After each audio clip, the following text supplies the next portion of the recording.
విద్యామిత్రులకు నమస్కారము. నా పేరు చిరమణ. నేను శ్రీ దుర్గాంజనేయ దేవస్థానం సింగనమలలో పనిచేస్తున్నాను. ఈ గుడి వచ్చేసి సింగనమల నియోజకవర్గంలో ఉంటుంది. గుడి దేవస్థానం ఇది.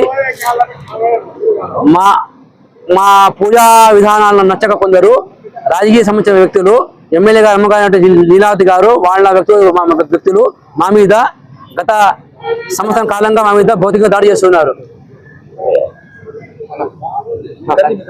మా మీద భౌతికంగా దాడి చేస్తూ మమ్మల్ని ఆ గురించి బయటికి ప్రయత్నిస్తున్నారు.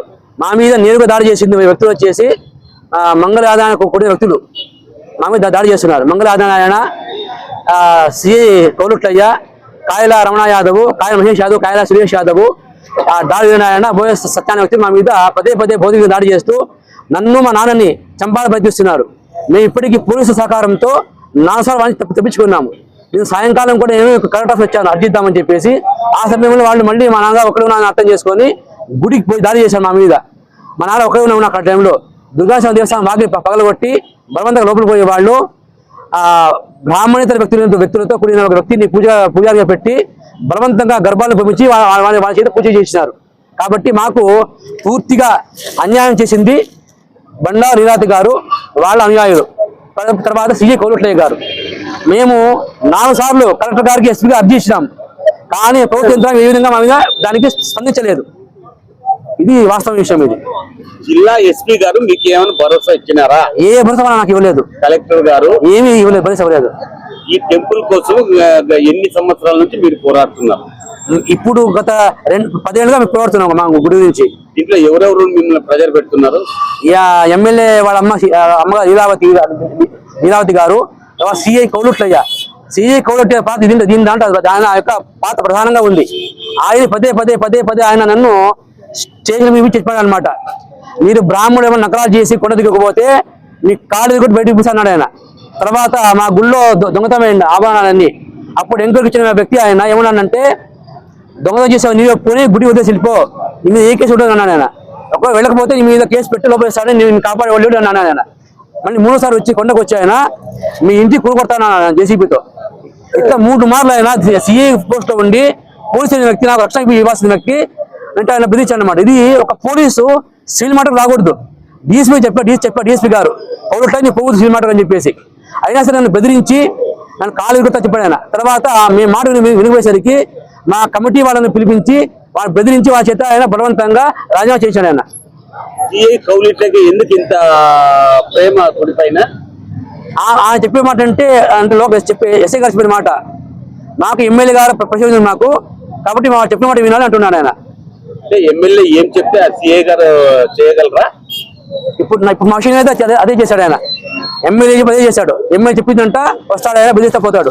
ఎమ్మెల్యే చెప్పిందంటే కాలు కట్ చేస్తా అంటాడు ఆయన. దేవాలయం అంటే గ్రామ ప్రజలకు ఇంపార్టెంట్. పోలీసులకి ఏం దాంట్లో ఏమన్నా ఇన్వాల్వ్మెంట్?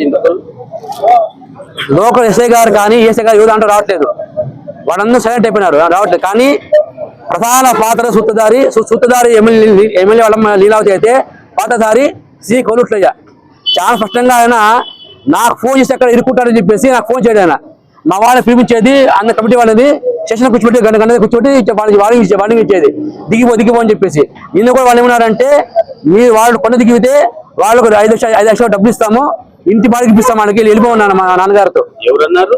లీలావతి గారు, డైరెక్ట్ గా లీలావతి గారు. ఎందుకంత? బ్రాహ్మణుడు కొండ మీద ఉంటే వాళ్ళు చేసేటువంటి అరాచకాలకు మేము అడ్డుగా ఉంటాం కాబట్టి, మేము లేకపోతే అన్ని చేసుకొచ్చేసి వాళ్ళ అభిప్రాయం వాళ్ళది. భారతదేశంలో సనాతన ధర్మాన్ని పాటించేది బ్రాహ్మణులు. ఆ బ్రాహ్మణునికి ఇంత బాధగా ఉన్నప్పుడు మరి గవర్నమెంట్ వాళ్ళు ఏం నీకు హామీ ఇచ్చారు? నేను ఒకటే మాట్లాడాను ప్రభుత్వాన్ని, ఆర్టికల్ 27 ప్రకారము మాకు మత స్వేచ్ఛ ఉంది, దాన్ని ఆచరించుకుంటా మీకు ఇబ్బంది అన్నాం. దానికి మాకు సమాధానం చెప్పట్లేదు. రెండవది, సనాతన ధర్మాన్ని ప్రశ్నించే వాళ్ళైతే మేమేమన్నా అన్నాము, మీరు పేపర్లో రాసి ఉండమన్నారు ఏమి తప్పు పూజ చేయాలని చెప్పేసి. వాళ్ళు పూజ చేయడం వాళ్ళు చెప్పరంట, వాళ్ళు రాసేవారంట. కానీ నువ్వు తప్పు చేస్తావు పూజ అంటారు.